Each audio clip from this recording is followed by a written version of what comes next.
Lupos Baseball's Player Development Podcast, where you run the show.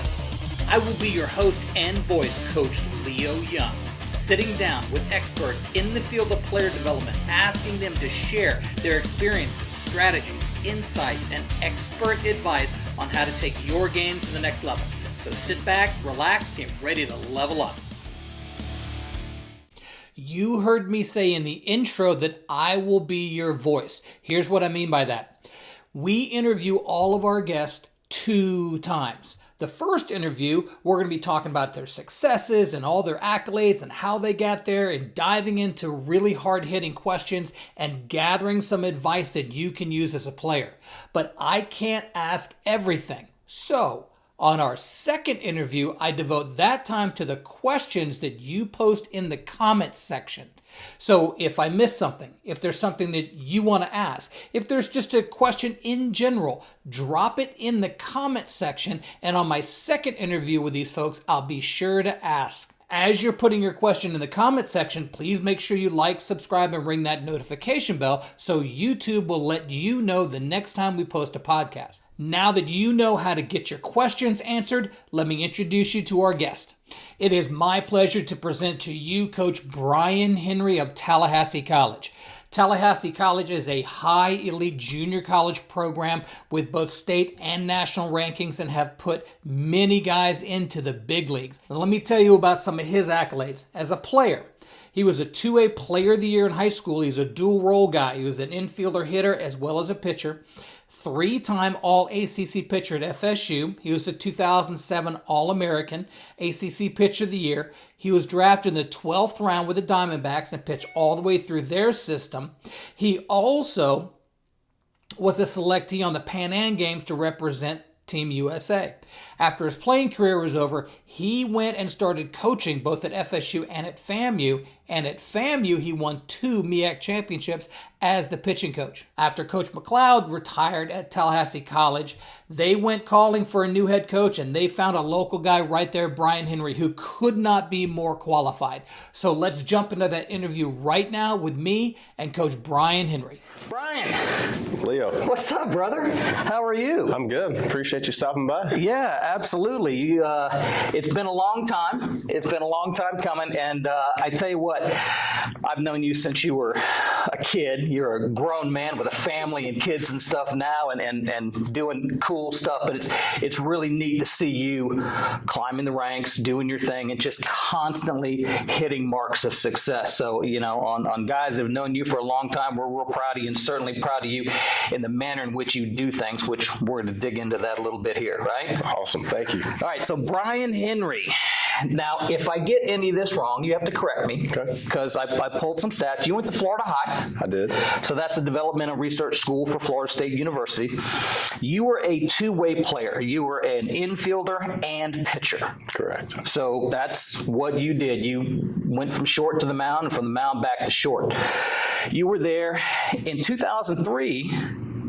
You were the baseball player of the year for the state of Florida. I was. So that's pretty big accomplishment. There's only a couple of them. I couldn't tell you. I was, humbled, excited. I was at the time more not worried, but your senior year, you're trying to get a college scholarship. So I was working hard to get that, and I reaped the reward of the hard work that year. Yes, you did. And also, Brian Cox also went to Florida High. Now, Brian is a little bit older than you. He was also Player of the Year, so I think you guys are 2 years apart, 2 or 3 years apart, somewhere around in there, not too far apart. Right. And so Florida High, storied program, obviously, Jeff Hogan, John Hollenbeck kind of stuff, so they produce some good players.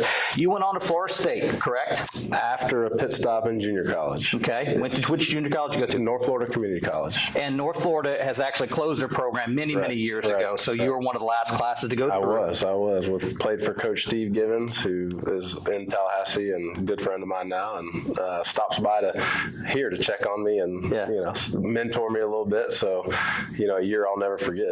Oh, Steve he's been around it forever. You went from there. You pitched 1 year there. Now were you a dual player in junior college? I was a 2-way guy there too. Okay. And only for half the year. In the fall I was not. I was strictly pitcher only, and Funny story. I went down where I was hitting. Pitchers are in charge of hitting fungos and shagging. That's about all pitchers do in college. And I hit so many fungos that I had blisters on my hands. So I had batting gloves that I wasn't using anymore. And I was walking down to the field with batting gloves, and Coach Givens was like, "What are you doing with those?" He's like, those days are gone. I was like, I need them to hit. And so then he just thought, I was being a wuss, and rode me even harder for that. But then we did our little fall World Series, and we were a couple position players short, so I got stuck out in right field and just had a blast playing, didn't think anything of it, and came back from Christmas break, and I was in a batting practice group. There you go. Yep. And with no explanation or, what is this going to lead to, and just did what I was told, hit when I was told to hit, and first game of the year, I'm hitting third, playing third. So that's awesome. It kind of transpired from fall World Series to a two-way guy in the spring. So make no assumptions. Right. Just go out, look at the practice plan. This is what we're doing. That's right. And go out and execute, and cool things will happen. Yep, you never know. That's a boy. So then you did 1 year there. 1 year there. FSU called. You went to FSU. Now, there's some pretty cool stats you had at FSU. You pitched only, though, at FSU, right? That's kind of where I made my name, but I went there as a two-way guy and actually won the third base position. And so 11, Mike Martin called me into the office before Christmas break of my sophomore year and said, "Hey, you're just going to play third this year. Okay. And we'll revisit pitching your junior year. We have enough depth on the mound. We're good. We need you. You won the job at third. You're our third baseman."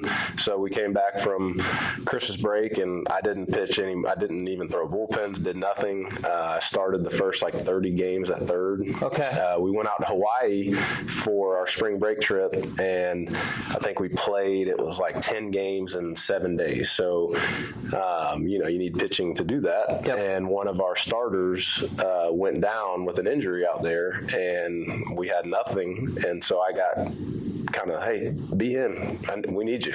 Go give us what you got." And so I hadn't been on the mound at all, and we were playing a D2 team, so that helped.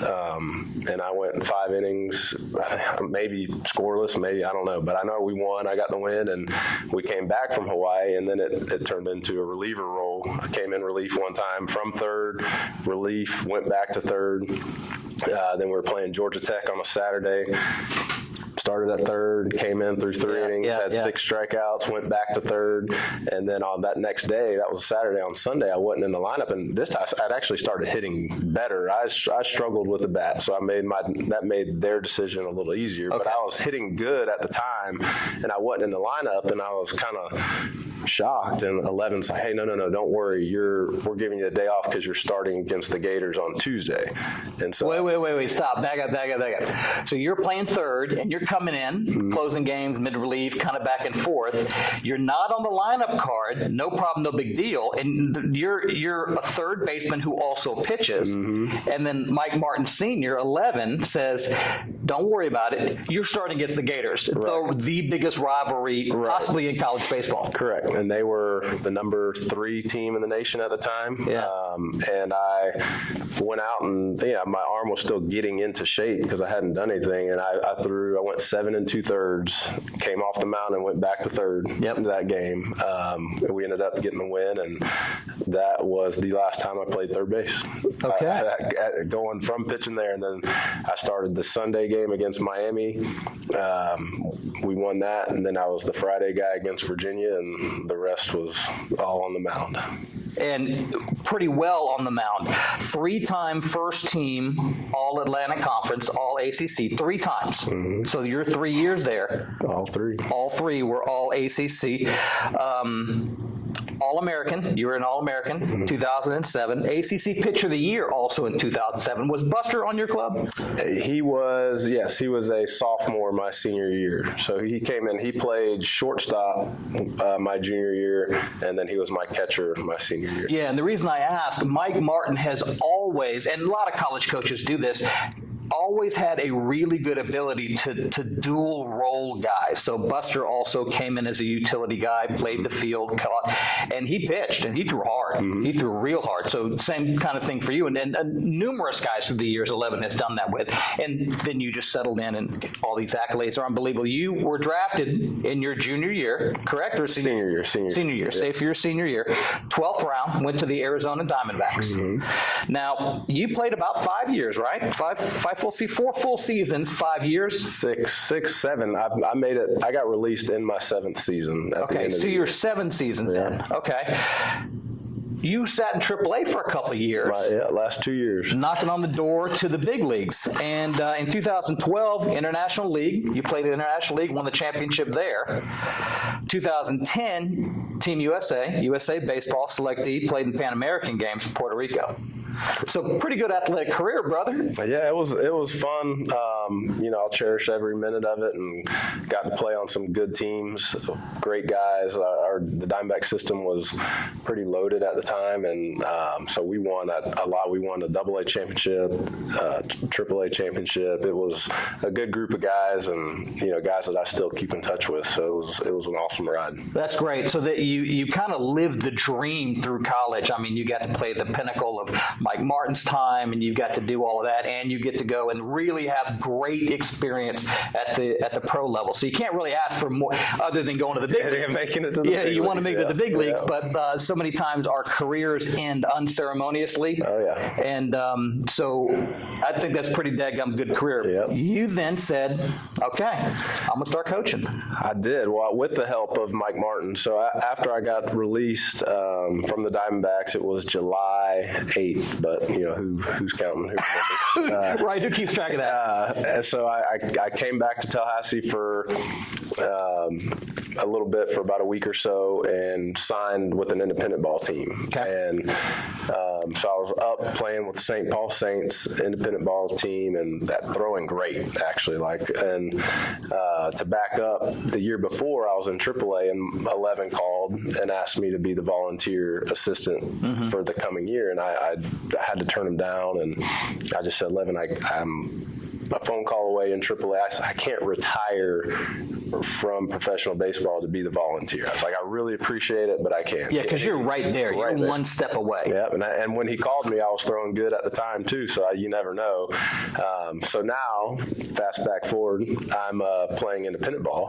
Phone rings again. It's Mike Martin, and I'm sitting in the basement of a house that I'm staying at in St. Paul, and he says, "Behan, where are you now?" I said, "Well, I'm in St. Paul." He goes, "Where's Laura Lee and AJ?" My son was just turned. Laura Lee's your wife. Laura Lee's my wife. AJ's your son. Yep, who's now 11, and we have a daughter. At the time, we only had AJ. Yeah. And so he was maybe 2 or just almost 2, and he said, "Well, where's Laura Lee and AJ?" I said, "They're in Tallahassee." He goes, "Exactly."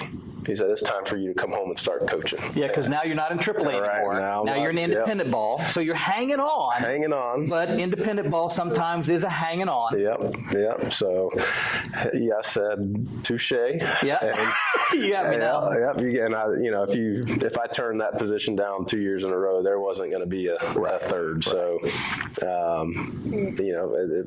I thought about it, prayed about it, and called him back the next day and said, "I'm on a flight back." Okay. So that's how it all started. So then how long were you at FSU assisting there? Just 1 year. It was 1 year as the volunteer, and the timing of it all was awesome, because my 1 year at Florida State was Coach Shoup's first year at FAMU. So he was just getting that program started. Now, Jamie Shoup was your pitching coach at FSU. Correct. He was the recruiting coordinator, pitching coach for 21 years, I believe. He sat down with us with the podcast as well.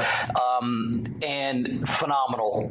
Great. One phenomenal person. Great. One of my favorite men of all time, just grown man, and just did such a great job with that. He was your pitching coach. He had left Florida State to take over the Florida A&M position, and then you were the grad assistant there at basically that same time, that transition time. Correct. Yep. So that after my 1 year at Florida State as the volunteer assistant, I was working summer camps, and mutual friend of ours and just Tallahassee. Mike Morrell is his name, and he called me and was like, "Hey man, are you ready to be the pitching coach at FAMU?" And I was like, "What are you talking about?" Now, he was just a friend of yours. He heard, right? He just Jamie needs a pitching coach. Yeah, just through the grapevine, and so I was like, okay, put the bug in my ear and thought in my head, and then about a week later, Shoop was like, "Hey, you want to do lunch? Like, I'm going to show you around FAMU," and so we went, and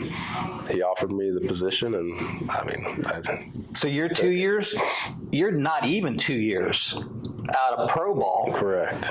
And you're a Division I pitching coach just right away for your pitching coach, who is now the head coach at Florida A&M, which during that time, that was a complete turnaround for Florida A&M. Now, Florida A&M is a very storied program, Marquise Grissom and Coleman and, Hawk and all those guys, but had hit a bit of a skid, as all programs do. They had some transitions they were going through, and you guys came in your tenure and won two MEAC championships, right? Yep, two MEAC championships. Two MEAC championships. How long did it take you to do that? I was fortunate enough. My first year there, we got hot at the right time and won the MEAC tournament and got to go to the school's first ever regional. So it was. So your first year coming out, that makes you look like a pretty good coach. And then the next year will humble you real quick. Yeah, it was. We set a record for lowest ERA and won the MEAC championship. We're going to regional, and I'm kind of like, man, this is all right. This is cool. This is easy. Great. This is easy. And then it's then you see how important recruiting is, because when things are good, you feel good, and when things are bad, and you're like, well, I'm not the one throwing the pitch. So it's about the guys you get in there, and I was lucky enough to have some guys that really competed. Their stuff may have not been the best, but you couldn't tell them that. Say that one more time. Their stuff. Now, you weren't a light up the radar gun guy. You weren't a high 90s guy. You were a low 90s guy who could locate really with 3 pitches, as I remember. Fastball's going to get just enough on you, and you're going to sink them and slide them, and you're going to ground ball, pitch to contact kind of guy. So those are the guys that you had at FAM. They're not going to light up the radar gun. They're not going to go high on spin rate or anything like that, but they're going to get after it. Yep. You had straight dogs. We did. We had some dogs, and had some sprinkled in some trickery too with a couple sidearm guys, and we that was our goal, is to just give somebody different looks the entire game, and we played to the pitcher's strength rather than the hitter's weakness. I didn't want to change what my guy was good at just because this guy couldn't hit a curveball. If my guy's curveball is his third best pitch, I'm not going to just flip that in there. We attacked with our guys' strengths, and a lot of that strength that they had was they just thought they were better than the hitter, and they went after guys. I tell you, mindset. I'd sat down with one of certainly my favorite guy on the planet, mentor, Jeff Hogan, whom you've known since you were a baby and stuff, and it sometimes you can plant a little placebo here and there, and you're a little better than you think you are, kind of thing, or whatever. But it's really all about getting them to perform as needed. Don't worry about your stuff. You're going to get them on. Oh yeah. And that's really the bulk of coaching. Right. Lots of guys can throw hard. Lots of guys can spin, stuff like that. Can you win? Teach them how to win. Yeah. Do you know how to win? Do you know how to win? Oh, yeah. And that's where you're earning your job right here, right now, because you are no longer at Florida A&M. You have taken over this program, Tallahassee College, which I played on in the 90s and coached through the 90s here. McLeod left. He was here for almost 40 years. Yeah, 33, I think. 33 years. Yeah, something like that. And now he is retired and left the program in your capable hands. And you're ending your very first year as the head baseball coach at a elite JUCO program in Florida. How was the experience this first year? It was everything I thought it would be and more. Yeah. Like you said it, this is an elite program in this state, and that has nothing to do with me and everything to do with you and Mac and what you guys started. And our goal role. And my assistant, Corey Figueroa, and I, what we're trying to do is just continue to build on that and keep that foundation that you guys have started and just get that ball rolling a little bit. Yeah, it's amazing. I haven't been here in years. I'm walking down the hallway, and it's all brand new everything and stuff. And I'm looking, and heck, Mike Metcalf and Kane and Lorenz, there's a lot of dudes. Padilla, I coach Padilla. He pitched in the big leagues for, 6 years, something like that. And just kind of the Hall of Fame walking down there's like, wow, we did all right here. Yeah, there's some great players that have come through these hallways, and we're just trying to keep it going. Well, in your first year, how did you do? It was good. It was a little bit of a learning curve, and just like any baseball season, full of ups and downs. But the guys really bought in, and on our last day of the year, we were playing a doubleheader, and on that day, we had a chance to win the Panhandle Conference and make the postseason. We just needed to win 2 to potentially be the champions, and win 1 to make it into the playoffs. And we came up short. We got swept in the doubleheader, the only doubleheader sweep of the season for us. Wow. We won both games of doubleheader a couple times, and we split, but we had never lost 2 the whole year. So I felt confident going in, and we just ran into a Pensacola team that pitched very well. The strength of our team was our offense last year, and they shut us down for 14 innings. And at their ballpark with the wind blowing out, they got a hold of a couple. That was the difference in the games. Yeah, this conference is unbelievable. Pensacola over there, they won state champions, and they've been nationally recognized. You got what's Okaloosa Walden called now? Northwest Florida, and then of course you got Mariana, Jeff Johnson, Mariana, and that was Bautista, and all those guys. Yep. And see, this is the craziest part about this year, or what makes this conference so good and talented, and the depth is on that last Saturday of the year, there were 4 teams playing a doubleheader. All 4 teams were still alive in the playoff hunt. All four in conference were alive. I'm sorry, all 4 playing that day. 4 of the 5. The only team that was eliminated from the playoff race was Chipola, and Chipola is, they've set the standard for junior college, and now Central Florida, nationally, and Central Florida the last couple of years, Marty's doing great down there. They've got that ball rolling, so they're kind of creeping up on the Chipola name. But to sit back and think about that out of the whole conference, the only team that was eliminated by the last day was Chipola. That's a testament to what Doug and Coach Llewellyn and Younger, and what they're making this conference. And it's a dogfight. And I think, we finished tied for second, and I think we were 2 games over 500. So it was right. The whole every game it is, and that's when the program started. When I got here, I was one of the first players here, and we were entering into that conference, and everybody was better than us. Didn't take long for us to kind of catch up because of Tallahassee, and of course the influence with Florida State and stuff like that. But it was amazing how better and better and better the conference got. All right, so your first year then, you had a great job. Now, the first year as a head coach, you're not on the field as much anymore. Now you've got to have budget meetings, and you've got to be in with athletic directors and meet with the president, and the administrative stuff starts to really draw you away from the field experience. And not all coaches make that transition well.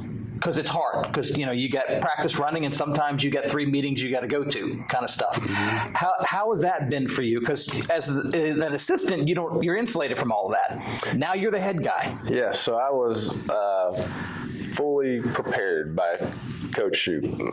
My 8 years there, a lot of it, some of it was on purpose, and some of it was on him just not knowing how to work a computer. So I actually at FAMU did a lot of that type of stuff for us as well.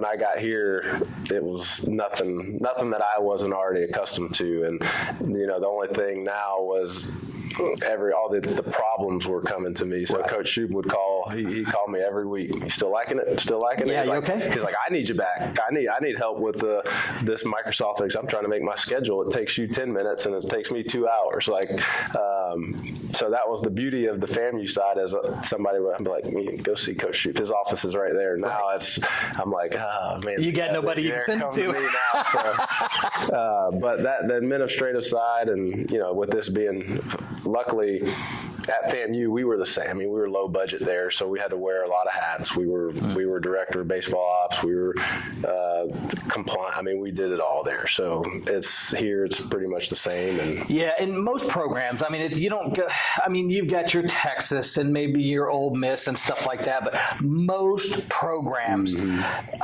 budgets are thinner in college than people think. It looks nice. It looks great. Go to an FSU game, it's palatial. It's unbelievable.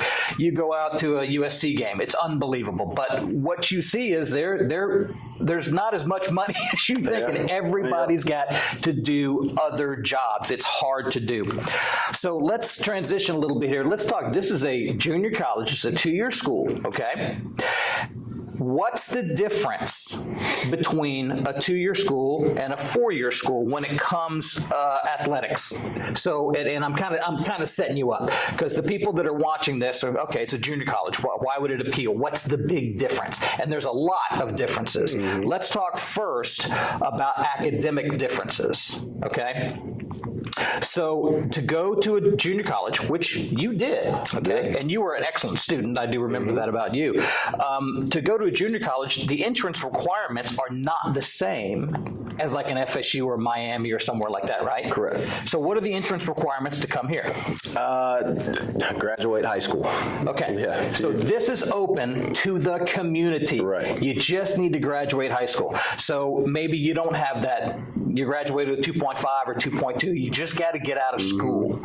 Now, they also have, for those kids, and this is a student or student athlete, lots of remedial programs. So the first thing you do is you test in. You take your entrance exam, and that shows you where academically you line up, and your professor or your advisor will put you in classes.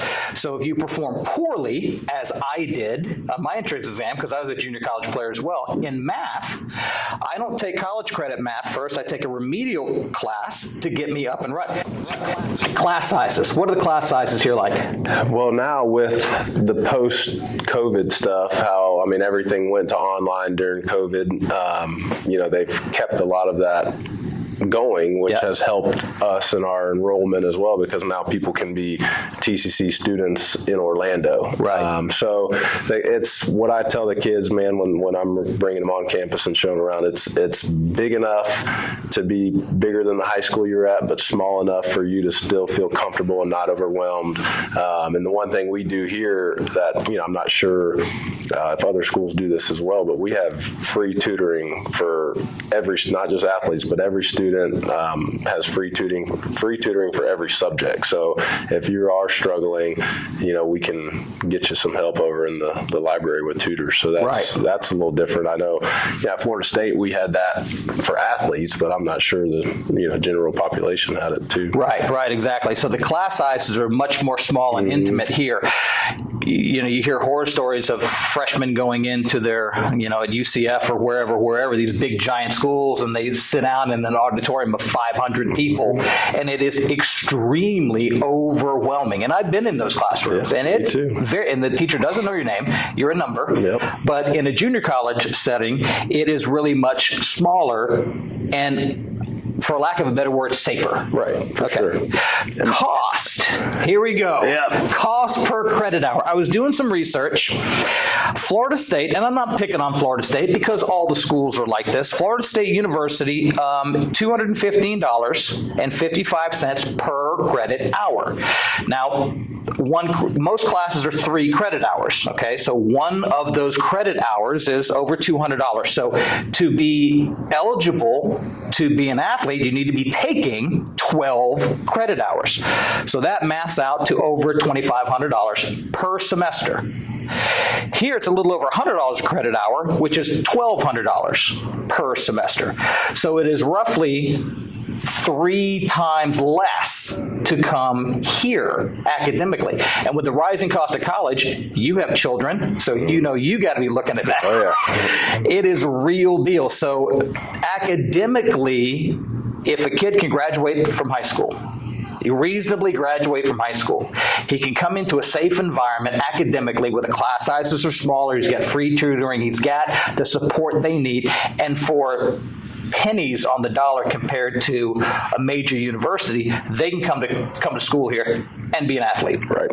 And we have programs too, Pathway to Florida State and Pathway to FAMU, that, if you do what you're supposed to do in the classroom here and get your AA, you're, automatically going to be admitted into one of those schools. Exactly. And good you brought that up. An AA is a degree. It's a 2-year degree from one of these schools, which guarantees you entrance to a Florida school like a Florida A&M. Now, you still have to qualify, like if you're going into the College of Business, you still have to have the GPA to meet the College of Business standards and the prerequisites. So if I got my AA and the College of Business at FSU needed me to take finance, 202 finance, I could take that here.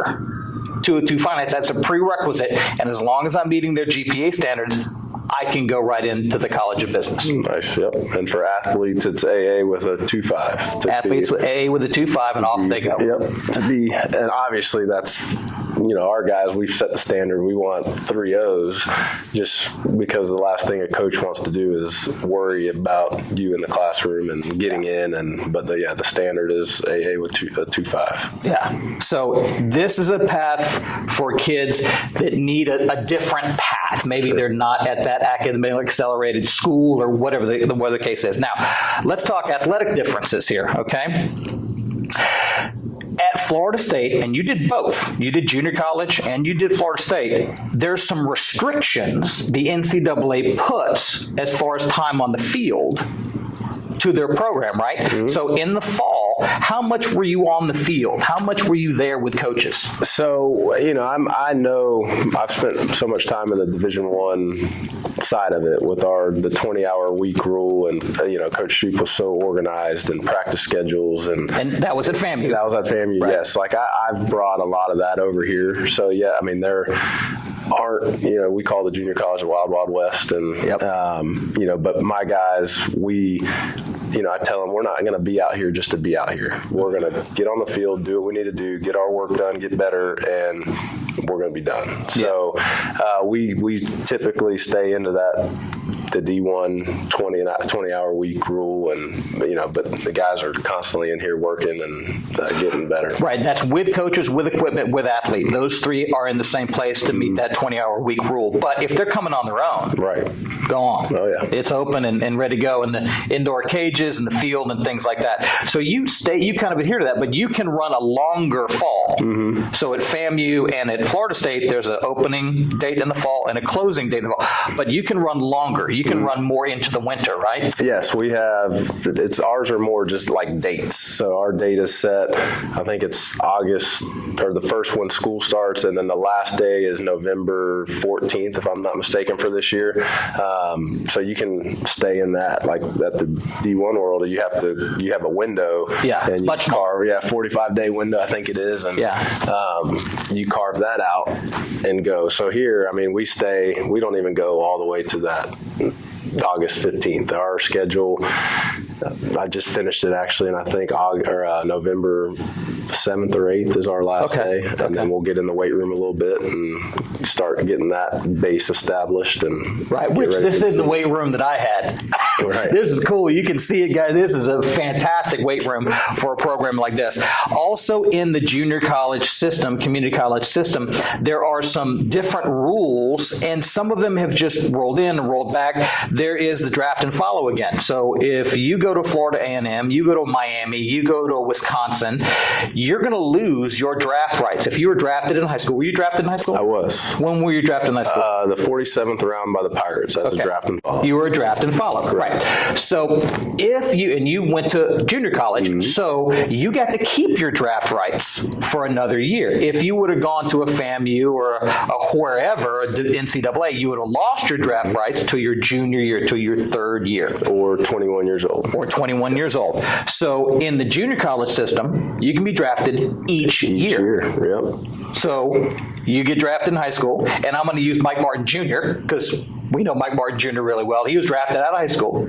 He went to Indian River. He was drafted again, didn't go. Drafted again, didn't go. Went to FSU, drafted 5 times, and finally signed his senior year. And he just kept going up in the draft. Yeah. So using that junior college system, you can use the draft system to your advantage if that's applicable to the athlete. Correct. Yeah. Yep.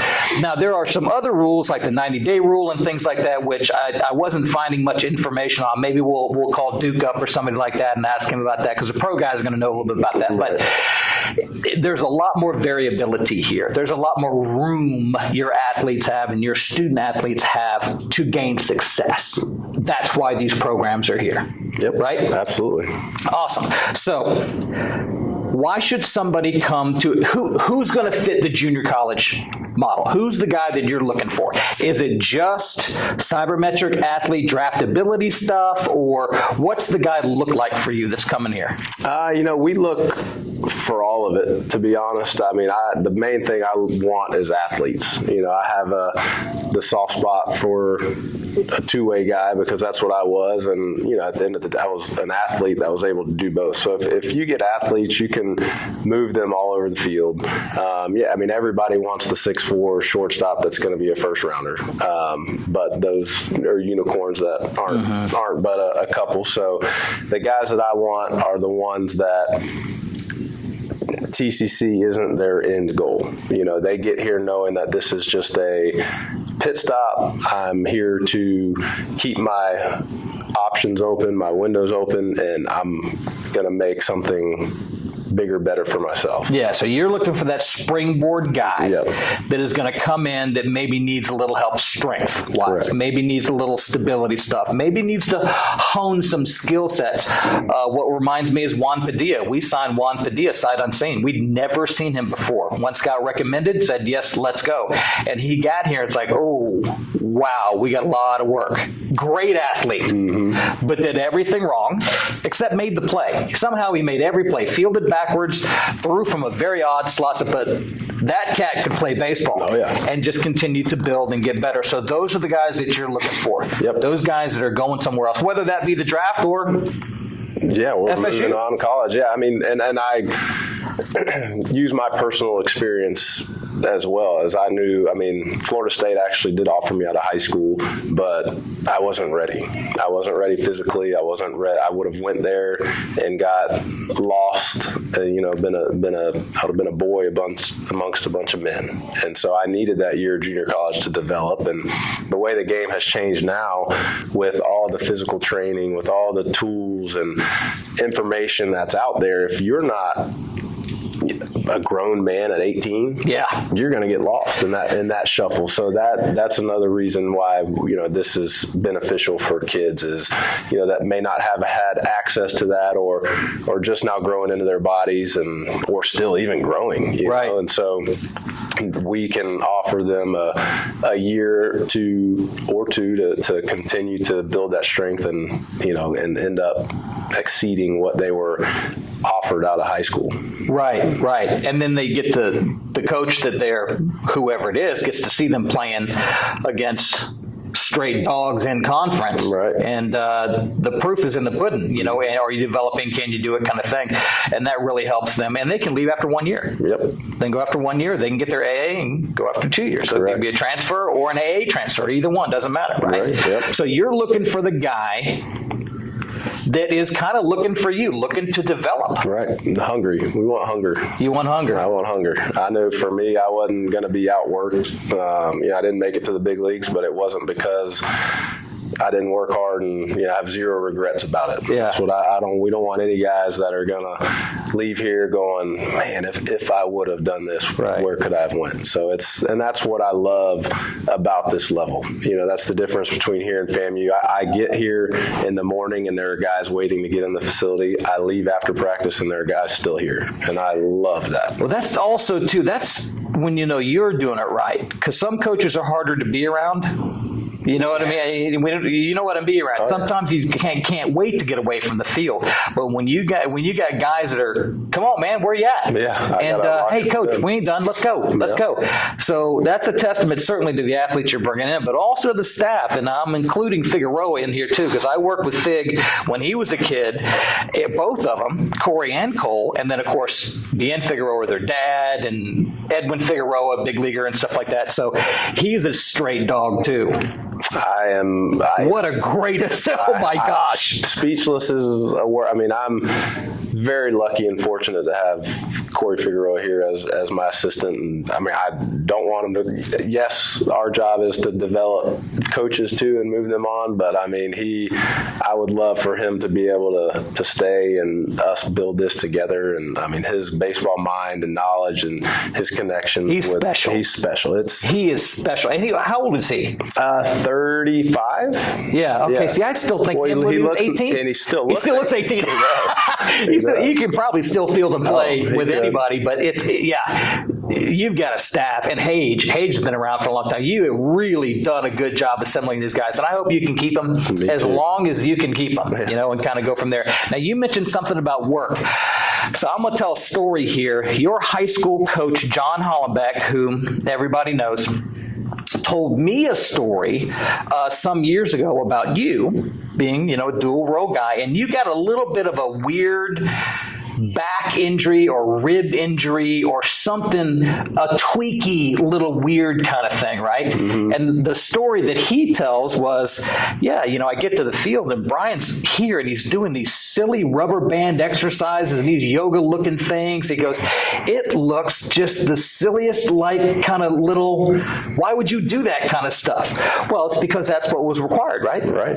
That's it. And I just like to say I was ahead of the game now, because you get here and mobility is a huge part of the game now. And huge. Like I told you earlier, our training room is just littered with guys an hour before practice doing hip mobility, doing foam rolls, and it's the stuff that so shoulder stable, all that stuff.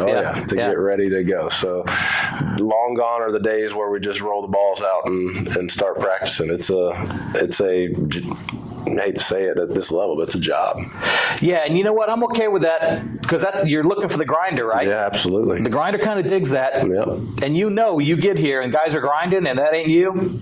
May not be in the right place. Yep, that's what we tell them on the first day we're here. We don't make the lineup, you guys do. Right. So it's guys they have abilities to evaluate too. They know. You can see. Mm-hmm. They know, and it's attitude and performance. Those are the two measuring factors. Can we work together? We ain't got to go to dinner necessarily, but are we here for the same reason? And can you play? Right. Can you play? So the kids that are watching, the parents that are watching it, things like that, what advice would you give them if they wanted to play in college, come to a program like this? What should they be doing? Reaching out directly to me or to Figgy. Every school, especially at our level, we don't have recruiting budgets. So we pick and choose kind of what, if we go to events where we go, but we hold, along with other schools, hold camps and showcases here. And, in our short time here, I think we've done 3 or 4 little showcase events for recruiting purposes, and we've already signed, I think, 4 guys out of our camps. And so that seems to be a much more recurring theme now. Yeah. So if you're looking for a program like this, or you're looking to play for Brian and learn from a big leaguer's son who's an assistant coach now, call him up on the phone. Send him an email. Don't send him a form email, right? No. Don't send me a form email. Hey, coach, you write an actual email. Watch your punctuation. Where's the camera? Punctuate correctly, capitalization, be a professional, and get in contact with you and come to a showcase, a summer showcase, fall showcase. In videos. I mean, that's the key is the video, and I like to hear from the kid directly. Any email I get that says my son has interest or my son, I'm be honest, I don't. No. I said, if your son has interest, he would be the one. He'd be calling. Yeah. So, right. Video is the key. Like, some people can't make it up for showcases. The dates fall on when their travel ball team has stuff, and we completely get that and understand that. But if they send video, quality videos, game action video, little training videos, then we can kind of put the player on our watch list and make it a point to go see him, or at least call his high school coach, call his travel ball coach, and do we need to come see this kid? And if he's like, no, or if he's like, yes, you do, then we'll make it a point. Okay. Yeah. Now, sabermetrics are a big deal. Is there a number? Is there a velo number? Is there a number that it's like, okay, it needs to be better than that, or it needs to be at this certain mark? Is there something you're looking for specifically? For me, I'm still the old school kind of guy and more of the projectability guy. I look for the body frame, body type, and then I want to see the stats of, the old school, if you want to call it sabermetrics, the strikeout to walk ratio. Right. As a hitter and as a pitcher. And then once we get guys here, then we understand, with Figgy's brother, his twin brother is Cole, who's, in the Rays front office, who is the most analytical team in the big league. So he is actually kind of instilling that in us, teaching us some things. So once we get here, we'll do some more of the analytical stuff. But getting the guys, like I don't want to be that guy that is all numbers. I trust my eyes. I trust Figgy trusts his ability to just, that guy can play. Who does he remind you of, kind of thing? I played with so-and-so. He moves comps, like so-and-so, player comp. Right. Yep. Now, you mentioned the stats. Now, this is, we're giving some secrets away. We're pulling the drapes back a little bit. It's not just velo numbers and spin rates and things like that. It's head-to-head stats. Oh, yeah. Strike to walk ratio. Strikeouts, home runs, total bases. You can't completely trust all of the stats, but if there's enough stats, you're looking at performance-based stats, not just evaluative stuff where you can measure bat speed and things like that. Right. How does it equate to a game, essentially? Yeah, it's to the game, it's not about the numbers. It's about winning the individual battle, whether you're the pitcher facing the hitter or whether you're the hitter facing the pitcher. And that goes back to the practice side of things. Am I prepared to win this battle? And so for us, that's what we kind of take pride in is our preparation and how we practice. And we want all of our guys stepping into that battle feeling confident. And, when we're training, we'll look at the numbers, but when you're in that batter's box, you're not thinking about, okay, I need my launch angle at 14 degrees to hit this. No, you're like, the name of the game is getting on first base. Right. So now you're talking about working them through approach strategies and how to change an approach strategy, when to stay with it, when not to stay with it. So the savvy, the gamesmanship of baseball, the play of baseball. So, yeah, the exit velocity is 105 miles an hour. Okay, I got 8 guys that can do that. Yeah. Your spin rate's, 1,500. Well, there's 3 more over there that can do that. Can you win? Right.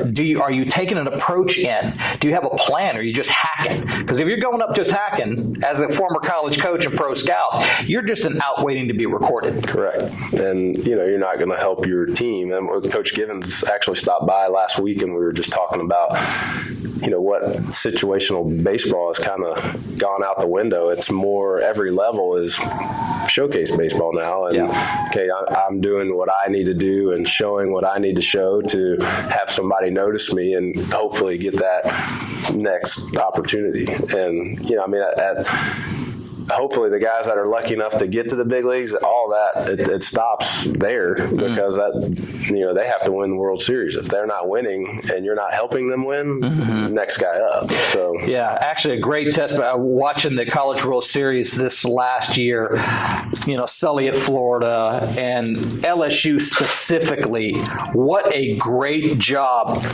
LSU did pitching to their pitcher strength. Sykes is just a phenom, obviously. But those LSU hitters, man, I'm watching it going, oh, he's planning this out. He's changing his approach right now. Oh, yeah. And they're thinking through the at-bat because they can all hit at that level. They, look at those bodies. Those are some dudes, straight up Cajun dudes, And you can tell they're playing baseball. I think we're going to see it come back to that a little bit because you're right. It's just kind of showcase baseball and it's running the barrel into it, throwing it downhill, throw it with a little sink on it. kind of stuff. We'll get back to that. Okay, playing in college. We talked a little bit about kind of what it takes. Walk-ons. Okay, now you've got a full scholarship complement and you've got access to Pell Grant and all kinds of other monies, just like everybody else has. What about guys that are walk-ons? Do they have a chance here? Absolutely. Okay. So we're just based on our location, being Tallahassee and having Florida State 2 miles away, I get, countless emails of people who are played in high school baseball and they're coming to Tallahassee regardless and doing the pathway to FSU, and hey, I think I'm not ready to give it up, would I have a shot? And then some guys that we actively recruit, but we just don't have any money, they walk on as well. And for me, once we step on that field, they're not walking around with their jersey saying, I'm on 60%, I'm on a house, I'm on tuition, I'm a walk-on. Everybody's on a level playing field once we get out on that field, and we have to create a roster of 28 guys, and we're going to pick the 28 guys that we think are going to give us the best opportunity to win, whether that's being a good teammate or just building that culture, the cohesiveness, and man, these 28 guys will go together. And my first year here last year, I had to sit 2 guys down at Christmas break that were on full scholarships and tell them that they didn't make the team. So there were guys that were not necessarily a better player, but a better fit for what we were trying to do. And so, and that'll be the case every year. Yeah, it's amazing. I don't know if it happens at your bigger schools or not, but when I was here, we'd have between 3 and 5 guys in the fall. A couple of guys make poor social decisions. Mm-hmm. A couple of guys, like you said, just good guys, just not the right fit. Right. Too far from home, not ready yet, whatever. The one guy would just disappear, just poof and be gone. So that fall really washes some dudes out, that aren't ready or kind of whatever. So you had 2 guys, scholarship guys, that just didn't fit what you're trying to do, your vision for the program. So they weren't an Eagle. Right. All right. So let's dig into that a little bit. How important is culture when you're in a program like this? Huge. Okay. There's no, and I tell them this too. For me, I don't want you guys to view me as up here and you guys down here. We're all in this together. And if somebody isn't in it for the right reasons, then it's going to pull everybody down. And one of the things that Coach Shoup always would say to every team we had is, and it's something that I continue to tell these guys, is whoever said if you're not with us, you're against us. He's like, that's the dumbest person ever. He goes, for me, it's either you're either with us or you're gone. Yeah, and that's the culture, and that's what we want, and we're trying to instill routines on these guys, and the guys that want to learn routines and learn that, they'll do it, and the guys who don't will weed themselves out. Okay, so what I'm hearing within the culture, it's a process-driven culture. Absolutely. To be here, you need to be coming early and getting on the floor with everybody else and doing your hip mobility and your shoulder stabos and all that, and going to your indie drills, and that's all before practice even starts. Right. And then post-practice, you'll probably have Fig in the cage for post-practice hitting and things like that. So there's a process to be an Eagle. There's a process that you need to buy into. Right. And that process isn't just roll the balls out and hope we're good that day. That process is we're going to work for everything that we attain. Nothing's going to be given to us. And, we know the conference we're in, and if we aren't prepared, we're going to get embarrassed. And that's the last thing that I want to do, and we want to do as a program is get embarrassed out on the field. So you have that thought process and that mindset. And again, if you have the mindset of I'm trying to go to Florida State, you're not coming in 5 minutes before practice and leaving right after practice. If you want to go to Florida State like every other kid in the country does, you're going to be out here grinding. Yeah, exactly. Because you got 5 years to play for, and here it's really a year at a time. Really, it's a year at a time. Sometimes it's almost a semester at a time for some of these guys. So the life expectancy is short for a baseball guy. It's short. You got to go now. Yep. Begin. Ready, go. So your guys are buying into this process that is being led by you, by Fig, of course, the trainers here, and all that kind of stuff to get up, get ready, get bigger, get stronger, and get ready to go win. Correct. Cool. And if they don't fit into that, it's pretty easy to see. Right. And they know it too. I mean, if their competition, if the guy, that's also battling out for third base is driven and willing and, nobody's making him stay extra and do more. Nobody's making him ask Figgy hey, can we work on my backhand? And you're leaving the guys know. And that's the one, I guess it's a benefit we have. For instance, this fall, I have 45 guys coming in this fall, and I can only keep 28. So that's motivation enough for the guys to kind of look, well, shoot, I better make sure I'm one of those 28 that stays. So, right. That instills that competition, and not that it's a fear, but it's, if I'm not one of those 28, I don't want it to be because I didn't give it my all. It's an urgency. Yeah, it's urgency. There you go. Yeah, good. Okay, cool. Academically, they're still going to have to do because you got to it's student athlete, not athlete student. Correct. So, and like you said earlier, the last thing we ever want to do is police dudes for grades. We have to. But we don't want to. And it's that's not as much fun as it is coming out. I've done work now. Right. This ain't work. This ain't work. You know what I mean? I've dug ditches. I poured concrete. This ain't work. So you got buy-in from these guys. You're driving it. Would you recommend people that are trying to get here start that process now? Sure. I mean, and again, the sooner your routine can become a habit, then you got nothing to worry about. Right. When that's what we want. We want, and our freshmen that are coming back this year that, they've started to create those habits. So it won't be, and again, the beauty of it is I don't have to be on you. I'm not the kind of coach that's going to track you down and say, hey, did you get your work in today? Did you go to study hall? I'm not here to babysit. I'm going to try to make you a better player and a better person. But if you don't want to do that, I can't. There's only so much I can do. So these freshmen that are now sophomores that are coming back and have already kind of established that routine, it's going to become habit. And habit becomes success out on the field. And that's what we're excited to kind of see the fruits of our labor hopefully start showing. Right now it's under your leadership and all the things you wanted to do and have been able or not been able, but it's your name's on it now. Yeah. Your name's on it. You and Figs. That's right. Yeah. So, okay. So these guys, is it a big transition that first year? That freshman year is pretty tough. It is. And that's what, I try to tell the guys, and that's with the first conversation I have is, hey, we're in this together. Like, I don't want you to think I'm up here and you guys are down here and you can't come talk to me, or we can't do this together. We're equals. Yeah. I would never ask you guys to do something that I wouldn't do or haven't done already. I've been in your shoes. I know what you're thinking, what you're going through. So with that, we want to establish that communication is the most important thing that we can have. If we communicate, then we'll be okay. Yeah, and tell me now. Right. You fail a biology test. No surprises. Tell me now. Yep. I can fix it now. Yep. Don't try to, if you're pulling a 1.2 coming out, tell me now. Correct. Don't hide it. We, at the NCAA level, coaches aren't allowed to have any contact with professors. Where you are strictly, can't do that. Right. Here at this level, we can kind of check in with professors and, hey, how's so-and-so doing? But I don't want them to know that. And I had a kid last year say, Coach, can you email this professor? He's giving me a 0 for a paper that he extended that I didn't turn in, and I didn't know we had a game. And I said, well, do you have the email? And he copied and pasted me the email, and it was clear that the paper was due this day. And he used the game as an excuse to not. I said, no, man, you knew.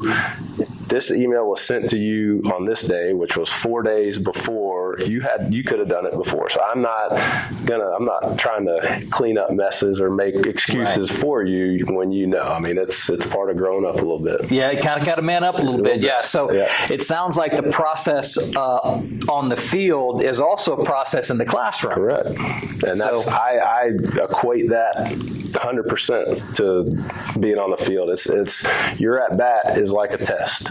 If you and the tee work, the cage work, the curveball machine, tracking pitches, that's all studying.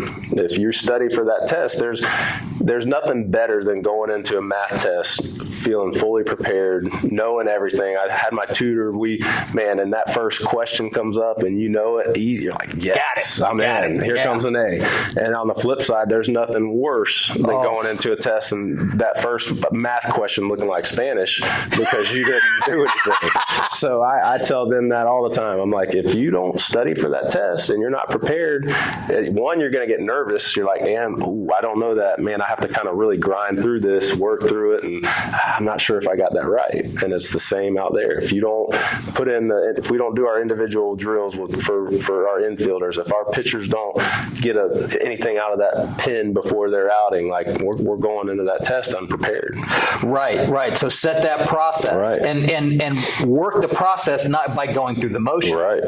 Work the process by getting better in the moment. Correct. This backhand. Yep. Small focus. This sinker. Yep. And we see guys and we work with guys and talk to parents and things like that, as you do with camps and clinics and things. And you'll see guys that they're putting the extra time in, but they're not putting the focus in the extra time. And it is so glaring to an educated eye. You're going, you're fielding 10 ground balls. Checking a box. Yeah, you're checking a box. Yep. And that's where 11 was so good at. 11 again being Mike Martin Sr. at FSU. When I was playing third and we took ground ball after ground ball, which in hindsight you could have been like, I missed that one. I'm going to get another. I mean, he was so good at making every ground ball feel like it was the bottom of the ninth and we had to get this out to win the game. Like, so every ground ball had that pressure to it. And, with him being a legendary coach too, and, watching every ground. So that, made it more. And we try to do that here. And, every ground ball, TCC's never been to Grand Junction. So that's where I steal that from 11. And like, this ground ball is going to get us there. This ground ball is the ball that gets us to Grand Junction. And, just to kind of put that small focus. Yeah. Little small focus. Improve a little bit, but you can't just check the box. Right. You got to get your butt up, get it done, and be in the moment. That's outstanding stuff, Coach. So in the fall, you're going to have, what's it look like in the fall? I'm a player. Yep. You recruited me. I'm a player. I made the team. What's the first thing we do? So the first thing is I don't claim to be really smart, but I'm organized, and I can thank Coach Shoup for that. We have the fall already mapped out. Your first day here, I will give you a copy of our practice schedule, our game schedule, everything. So kind of the hours, what we're going to be on the field.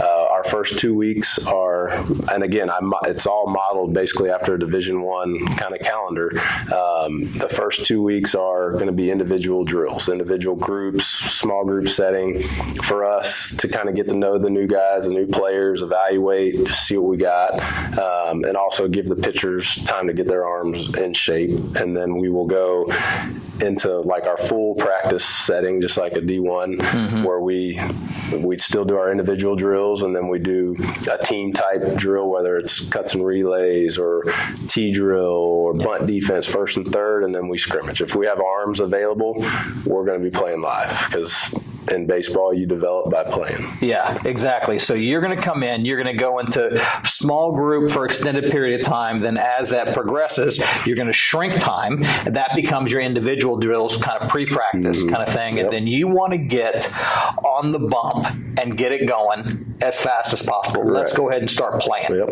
Because that's how we get better. That's and that's also how you measure. That's how you measure, and that's that's why there's minor league baseball. Those guys are playing every day to develop and get better and hopefully reach the big leagues. The guys that aren't in the big leagues aren't just at a spring training complex doing drive line and hitting off the tee, and they're playing.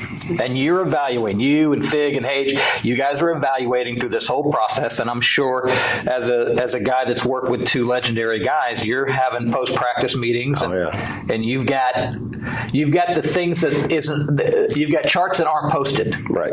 Every coach has charts that nobody else sees but the 3 coaches in there and how they're grading. And you don't have to share any secrets or anything like that, but how somebody's grading out today. Do you keep daily grades? You keep basically daily, weekly? We do. So from that I took from the Diamondbacks, and to be honest, we don't, numbers-wise, we don't hide anything from the guys. Everything's posted. Okay. And for me, the pitcher's chart in the fall, I don't even, okay, so I track the ERA and that stuff, but I tell them in the fall we're not tracking that. What we're tracking and charting is first pitch strikes. Yep. 2 of 3 for strikes. So if I throw 3 pitches, I want to be 0-2-1-2. 2 of 3. 2 of 3 for strikes. Yeah, 2 of 3 for strikes. I'm tracking leadoff hitter outs, and then the fastball strike percentage, overall strike percentage. So, the Diamondbacks, they were real big. It was all 60%. You needed to be 60%, you were in the green. And so that stuff would be posted, and if you were in the red, you had a conversation with the pitching coach, the manager, hey, we need to work on this. And if you were constantly in the red, then it was a fine. And then obviously if you're in the red for an extended period of time, you're probably not pitching great, and you have the chance of getting sit down or released. So I use that, and I post all the guys every Monday after every pitcher's gone through their week. We'll post it, and the guys that are in the green for everything, majority of the time, are the guys that have the low ERA, and that's what I stress to my pitchers is to not be result oriented. Don't let yourself look at the ERA. I know baseball's a game of numbers, so at the end of the day, that's what you're worried about. Like, man, I got to have a good ERA if South Alabama's going to call me. Right. But, if you're pitching to your ERA, then you're going to skip the process. So, if we can worry about the process, which starts with strike 1, the first pitch, okay, if I can go 1 for 1 there, now I'm ahead, I get ahead 0-2, now, okay, boom, now I got them playing defense. So, if we're green all the way across and I get guys locked in on that portion of it, now the results are kind of taking care of themselves. So those are micro metrics, versus an ERA is more of a macro metric. And you're right, you can get lost in that because a 4.3 ERA and a 4.1 ERA don't look very different, but they can be extremely different if you look at, well, he's behind in the count, and then he recovers. Well, that's not going to last long. Correct. That's going to get you. That's going to get you in the season. So you're having these guys focus on these micro numbers, these micro percentages. Now you've got something they can focus on and something that you can work on in their long pens, in their short boxes, and you can program that into their program. Okay, well, we're behind in the count too much, so we need to change our process. So here's the process. Here's the result. If the result is good, we continue the process. If the result is poor, we go into the process and we know what to change. Make the adjustment. Those who adjust win. Simple as that. So we go through the fall. Everything's good. What does the spring look like? How different is it from the fall? We try to mirror it just because, again, of the fact in terms of the sports psychology type of stuff, if you've been through it before, the sense of, change is kind of makes you uneasy. So if it's been something you've done before, you're comfortable. So we try to kind of mirror it. But the big difference between junior college and Division I is the time. And so we don't have the luxury to do the individual drills that we did, the small group stuff. We have to jump right into it because we come back January 8th-ish and we're playing January 26th. So the JUCO or the D1 world, you can't even start practice till January 27th. You have the ability to build the pitchers up, and I would love to assume my pitchers are home working and keeping their arm in shape, but at the end of the day, you can't. That's how you get guys hurt, by assuming. So the way we did it last year, I tried to mirror everything like a D1, how I would build up my pitchers at FAMU. So when our season started, our number one guy was only up to a 4-inning count. So it was just, again, those games at the end or at the beginning are great, but they don't win us a Panhandle Conference championship. So it's all about the end. And, I wasn't too worried about it, but it was definitely a change for me, the timing of it. Yeah. So now you've got guys that are not necessarily, you might have one and done guys, or at max really two guys, maybe three, a redshirt guy or whatever. That's different. Those goals, you have team goals. You want to get to a conference championship. You want to go to Grand Junction. Those are nice, big macro goals.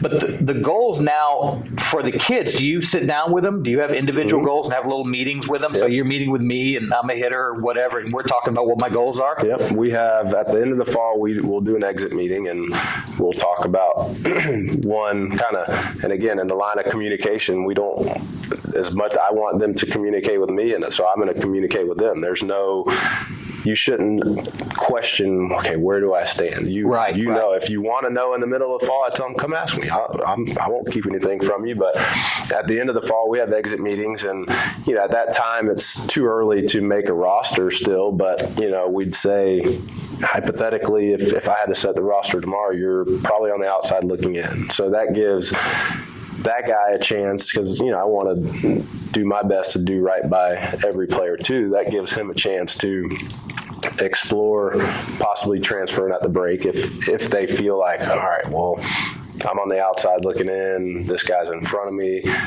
How far in front? Right. It may be in my best interest to go somewhere where I know I'm going to play, because at the end of the day, baseball's a sport that you got to play. Yeah. So, and I want what's best for the kids. Some guys, for sure, I would love to stay here in red shirt, or even give us depth. But I don't want a kid to burn a year per se, or not be happy, and so it may make us not as deep or not as good as a team, but if it gives the kid a chance to go play, man, I'm for it. Right. So in the fall, I'm that guy that's on the outside looking in. They know. I've had those conversations with them before. They know. And it stings. Mm-hmm. There's no way to make it not sting for the guys out looking in.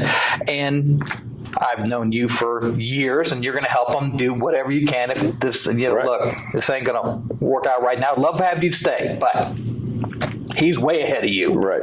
And you got a job to do, and he's earned it. He can, so helping them along, maybe get to a different program, or taking that red shirt, or giving him advice, or, whatever that may be. I know that you guys are certainly doing that. Let's say that make the team, make the spring, right? Okay. You got your roster of 28, 30 guys, whatever. What about that kid that's on the outside? That's not going to be the everyday third baseman.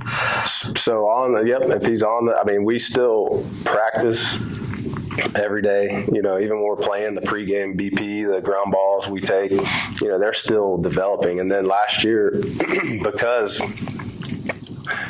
nobody left, when you gave them the opportunity, and there were the guys that we gave the option to. Obviously, there were some guys that you had to pull the Band-Aid off, and but the guys that I was like, man, it's a tough one. If you were on the roster, you may not get the playing time you want. It may burn a year. If you're redshirt, you could develop. So we had enough guys to where we would play a game on Tuesday, and on Wednesday we would have a developmental day. So usually that's not the way it is in a transition. Usually there's a bunch of dudes that leave, and you're left with a patchwork squad. So that's pretty good that you had dudes. It's a testament, again, to what was built here before me. So, some people they weren't coming here for Bryan, and they don't know who I am. They're here because TCC is where they want to be, regardless of who the coach is. And then it was my job and Figgy's job and Corey's job, and then Gavin Murphy, our other coach at the time last year, who's moving on. It was our job to win their trust and make them, okay, this guy will be fun to play for. I'm glad I stayed. And that's big. You said trust. Yeah. Holy smokes, dude. Right? Mm-hmm. If you don't trust it, and then athletes play with feel. We all play with a sense of feel, and if you can't establish that trust between athlete to athlete and athlete to coach, we can smell it. Some of the athletes may not be able to put words on it, but it just don't look right. Something ain't right here, kind of thing. And we've been around guys like that, and But when you have the trust of those athletes and they're trusting you, and in the book I call the currency of trust, they trade that back and forth like money. And you trust that I'm coming to play and I'm going to give you everything I got. And of course, I trust that the information I'm getting from you is going to be right. And we can see it work every day. Did we win? Did we lose? How did we win? How did we lose? So that's a huge, huge deal. And I know that they have your trust here, certainly. Right. And it goes back to the communication. And if we're on the same level, then they would trust me. If I'm up front with them, communicating with them, there's no secrets. I mean, the trust should be there on their end. And now it's like you said, they got to reciprocate that and be trustworthy players. And, if they are, then we're going to be all right. Yeah. Okay. And now we're getting into spring. We're playing. Everything's going good. And this kind of happens. You got guys that aren't playing as much. Mm-hmm. The guys that aren't playing as much, what's their job? Now, everybody's got, with the macro goal, go to championship stuff. Sit down with everybody. Here's your individual goals for the spring and, what you're trying to do, that kind of thing. And you got guys that aren't everyday guys. What is the everyday guy's easy job? He knows what he's supposed to do. Not the everyday guy. What's his job? What is he supposed to be doing? Stay ready. High state of readiness. Yep. We had that conversation and we were lucky enough. I mean, go back to the very beginning. We were talking about Florida High. Mm-hmm. David Ross, Florida High guy, manager of the Cubs. He came and spoke on this exact thing before the season even started. And he's just like, somebody write down the lineup on opening day, write down the lineup on the last game of the year. He's like, it's not going to be the same. Mm-hmm. So that's up to you guys. When your name is called, have you studied for that test? Are you ready for the test, or are you going to go up there and I didn't, not and waste that opportunity? So the guy who isn't, and that's the thing on our end as coaches, that doesn't mean they're less important. So the player that's not in the lineup, high state of readiness. Correct. Make no assumptions that you're not going to play. Correct. So just because you're not playing doesn't mean you shouldn't be ready to play. Right. Academically, don't mess up there. Stay on it and be ready to go. And especially freshmen, because they can't. They were starting on their high school team last year. They were the stud on their high school team last year. Now I'm not playing because I got a stud in front of me. It's obvious to see. You can kind of lose them a little bit there. You can kind of. So that's when you guys come in. Whose job is that to kind of keep those guys in line? I mean, and it goes back to having great assistants. Both Gavin last year and Figgy. I mean, Figgy would be here, and he was just telling me this week, actually. So he would come in at 6 a.m. with guys to get extra work in before classes, and he was like, he's like, I wasn't asking our starting second baseman to do that. I wasn't asking. He's like, I wanted to see if the guy, that backup, still had that drive in him to come in at 6 a.m. to get extra swings in. Right. And so that I was like, man, that's touche. It's a good thought process. And, and again, being at a place like this where they know I still got to work. He never was turned down by anybody. They all showed up. Everybody still got their work in. The team, you're only as good as your depth. Oh, God. I mean, and it's like we tell the guys, it's going to take everybody on this team. If we're going to win and accomplish our goal, it's going to take everybody. And for us, that last Saturday of the year, we didn't have our starting third baseman in the lineup, our starting right fielder, and our starting catcher. Our catcher was first team All Panhandle as a freshman. Our right fielder was second team All Panhandle, and our third baseman was a freshman who hit over 300. So we were missing 3 dudes. Straight dudes. So we needed those guys backups to step up, and they did and played great. Yeah, cool. They think they're out of it. They're not out of it. Just because you're not in the starting lineup doesn't mean you're not going to play, because injuries happen. Guys need days off. Mm-hmm. Defensive replacements late inning. Things change throughout the season. So if you make the spring club, you're on the club, right, whether you're on the field. So just be ready to go. Do you get a great deal of turnover? I mean, do you lose a lot of, is that a typical kind of thing? Because at Florida State, you're going to keep the nucleus of your team and you're going to feed from the freshman class kind of up with a few transfers here and there. Sure. Are you retooling every year?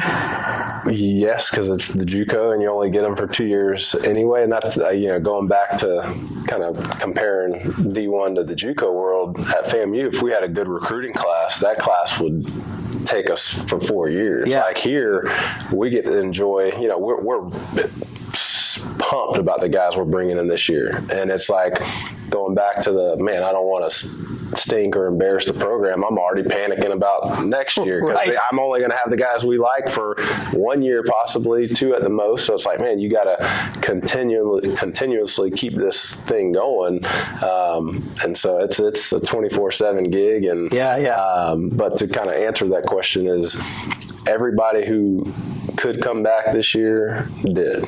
So we didn't lose anybody. We're going into this season with our whole starting infield back. Our right fielder that missed that last game, he actually, the good Lord looking out for him. He broke his finger and had to have season-ending surgery 2 days before the cutoff of getting a medical red shirt. So he was able to get a medical, and he's coming back. So, we've got a good group of guys that have been through a fall with me, know what to expect with me, and with Figgy as well. And that's going to be huge. We're counting down the days till we can start getting after it. Oh, that's great, Coach. That's going to be huge because that year of experience is incredibly valuable. Unbelievable. Not only for them, but for me and Figgy too. Oh, yeah. You don't have to start at zero. You can start somewhere kind of in the middle. That's awesome. Pet peeves. What are some pet peeves? Some Bryan Henry pet peeves. Some definite don't do that. Don't do that. Got to think. Because you're a super laid back, easygoing guy. And I would imagine go to class. Oh yeah, I mean that's general pet peeve. Go to class. Don't not go to class. That's not I wouldn't even call that a pet peeve because that's not going to happen. That's a requirement. Yeah, if you can't go to class, you can't play. My biggest pet peeve, and one of the things again that we're trying to establish here in terms of the culture is, my office is right next to the front door, so I have a big pet peeve even if it's the bus. If the bus is leaving at 9 a.m. and you walk in at 8:55, well, Coach, I'm not late. I didn't miss the bus. I'm like, yeah, but it didn't mean enough to you for you to really make sure you're here. If we're stretching, practice is a little different. Most of the time, the guys are here early, chomping at the bit at practice. But on a game day, if we're stretching on a game day at 2 p.m. and a guy comes at 1:50, right? I'm like, come on, man, this is a game. Like, we've had food here for an hour for you. What's going on? Or, right. And if sometimes it's class, and then I'm like, okay, you got to go to class, do what you got to do. But if you had nothing that day and showed up, that's a pet peeve. That's a pet peeve. Yeah, sure. Yeah, exactly. Sure. Certainly, everybody else is here. So you're kind of showing, and that's the one everybody knows. I went to a military academy, so I come from a little military background. That 15 minutes before, that's go, no go. That's the last opportunity that things have to change. Right. So within that 15 minutes, I need everybody here so I can say go, no go. Either we're on the bus and we're going because there's a weather problem, maybe, whatever. I need everybody together so I can either push forward or adjust the plan. And if I get 2 guys that aren't there, if the plan adjusts, they're not going to know. Right. So, get your butt here. So whatever that time is, back it up 15 minutes. That's right. Tell my kid all that right now. If you're on time, you're late. If you're early, you're on time. And that drives me crazy too, because I got a lot of things on my mind, right? As do you. Yep. Yeah, that drives us flipping crazy.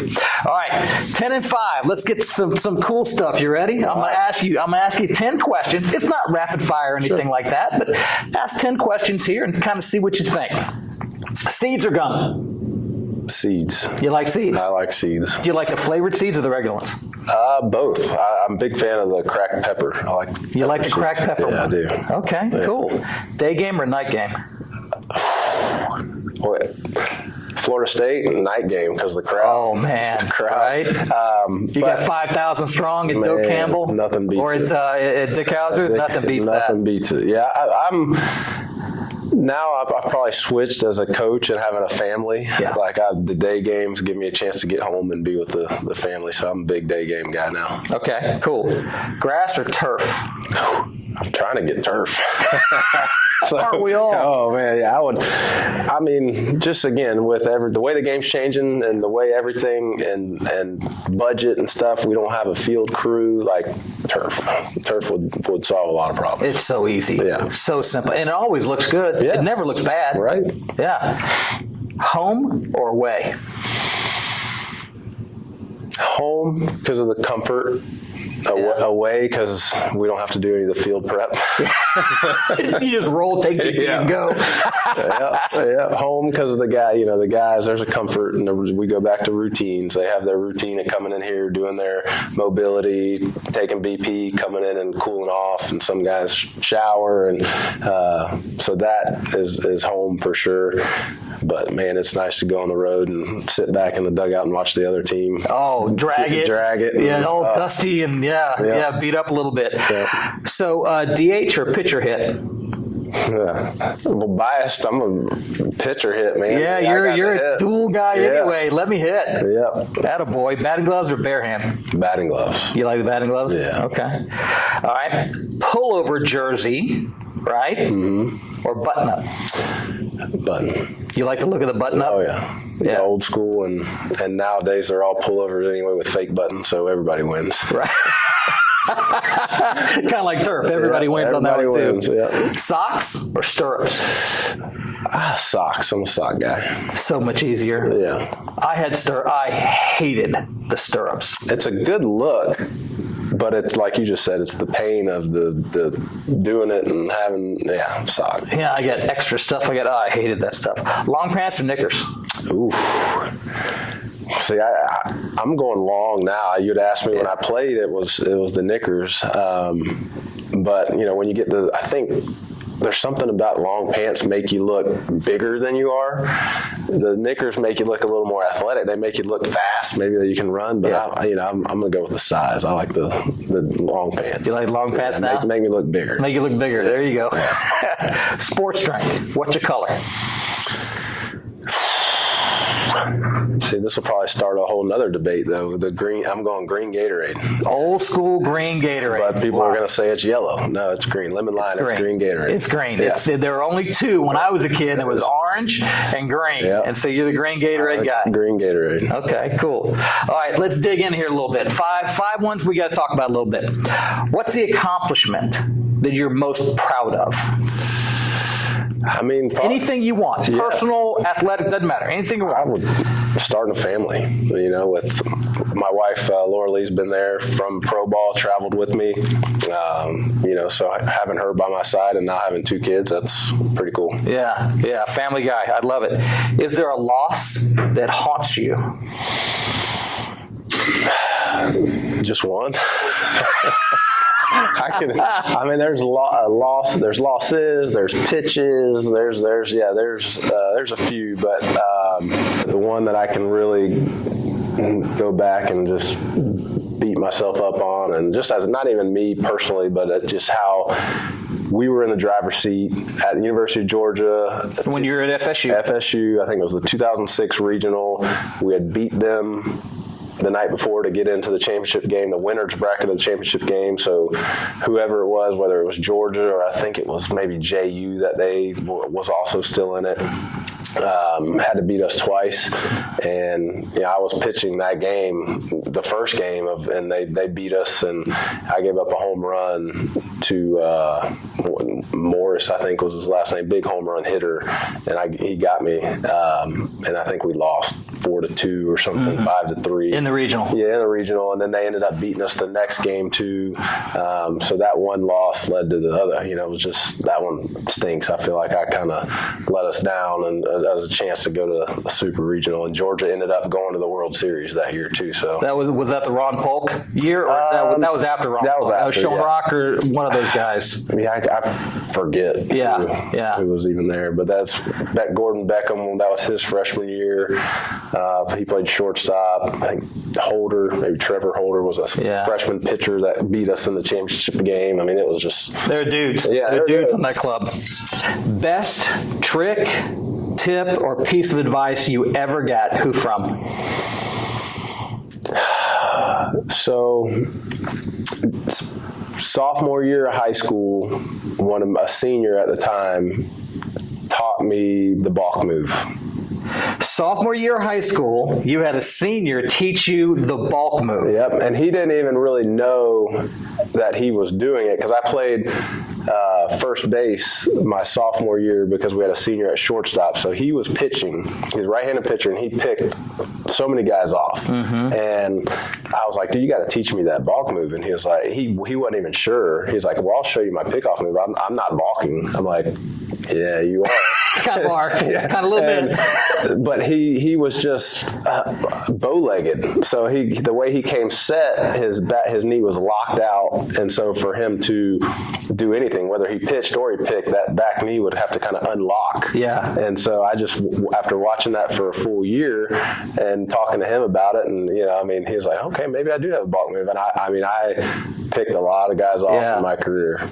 And with a two-man crew in high school, they're not going to see that. Yeah, I got called my whole life. Even in pro ball, I was nervous about doing it in professional baseball. And my first game, I did it and didn't get called. And I picked off double-digit guys in a short season. Wow. And in spring training, my first spring training the next year, they were like, hey, can you share how to do your move? And I was like, heck yeah. Because that's the great thing about pro ball. It's player to player. I mean, the coaches are there if you need them, but it's really, hey, teach me what you're doing. It's really, interactive from player to player that way. So somebody's got something that's good like that, like a balk move. Yeah, you teach it. That's awesome, dude. That is. Yep. So a senior in high school taught you. Senior in high school.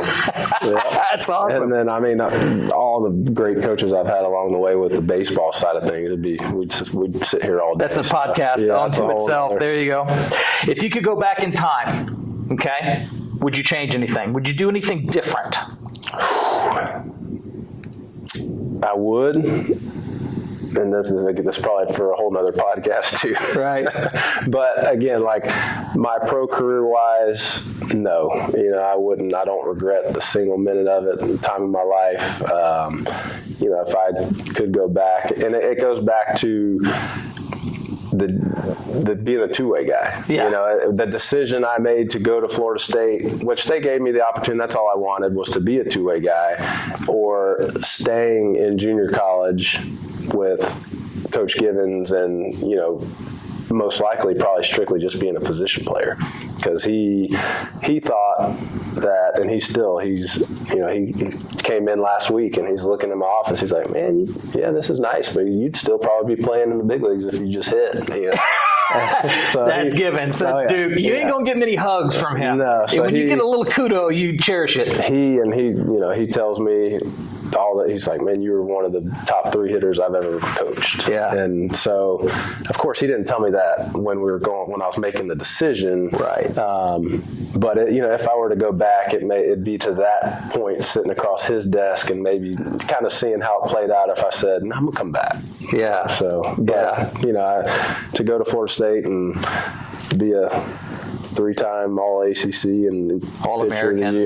I got no complaints. It all worked out the way it should have. Yeah, no, and it worked out pretty good. When it's all over, when it's all said and done, and this is a long way off for you because this is what you are, this is what you do. Okay, like me, this is just what we do, and you've got a long way in this, and it's an unfair question to ask you now, but I'm asking it anyway. When it's all over, all said and done, how do you want to be remembered? That I left this place and every place that I was at better than I found it, and Max set the bar so high, and if when we're done here, whenever that is, and for me, I tell everybody this isn't a springboard job for me. This is a kind of end goal where I wanted to be, where I see myself with my family, being from Tallahassee, my parents, my wife's parents. Like there's no, you never want to say never, but there's no I'm not actively trying to use this to move up. I want to kind of keep this ball. I'd rather be part of the first group that wins a state championship, that gets us to the Grand Junction, and when it's all said and done, that they can be like, man, he had as good a career as Mac did.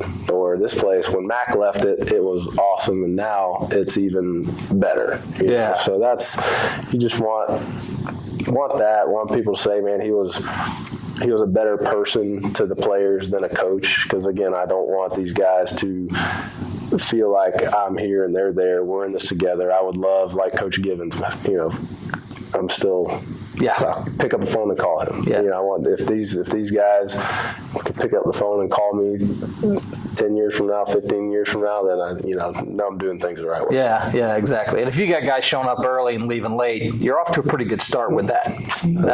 That's good stuff. Story time. Stories. I know there's lots of them, right? Oh yeah. It's kind of one of those deals, and I sat down with Hogan, and he told a bunch of stories, and Jamie told some great stories. Funniest story, pro ball, high school, whatever. I'll go with Coach Shupin one. I'll throw Shupin. You're gonna put him under the bus a little bit here. No, it's not even him. Yeah, so we were my senior year, and we had a loaded at Florida State. We were number one for majority of the year. We won 23 straight games to start the year. We were very, very good. And on that team, we had guys who enjoyed themselves, like to have fun, some pranksters. Brandon Reichert, who's one of my best friends still, in Tallahassee, his son. King prankster. King. So we're doing the exhibition game against the Phillies. We're at the hotel, and Reichert, we do the old, fill the trash can up with water, lean it against the door, knock, run, water spills in the room. Yeah. So we're just having fun, being dumb kids, basically. And so we get on the bus the next day, and Shoop is just lighting into everybody, the whole team. We got calls, and you guys are going to ruin this he's like, whoever was involved in this, these childish games, you stay on this bus, and everybody else get off the bus to go stretch. So we pull up to the field, and it's me, and not that Friday guy or whatever, but it's me, Reichert, Hyde, Tony Thomas, Travis Anderson, like a bunch of seniors. He's probably thinking he's going to be couple freshmen, right? So it's all these seniors, 22-year-olds, and he's just looking at us, and he didn't even say anything. He just got off the bus and left. So we still, man, we joke about that all the time. It ain't worth talking to you. You kidding me? The one thing he did say was we had one freshman that was involved with us. A guy named Jason Stidham, who, we took just a great kid and like Reichert's protege, basically, into all the pranks. So we had one freshman amongst all of us, and that's the one thing he did say. He's like, you're not teaching him the right things. So that was funny. That's good stuff. Well, brother, I appreciate you sitting down with me. Appreciate you stopping by. We'll certainly be keeping track of this whole thing. I wish you the best luck, and I think you are prepared to do great things here, man. Thank you. Thank you so much. Appreciate it.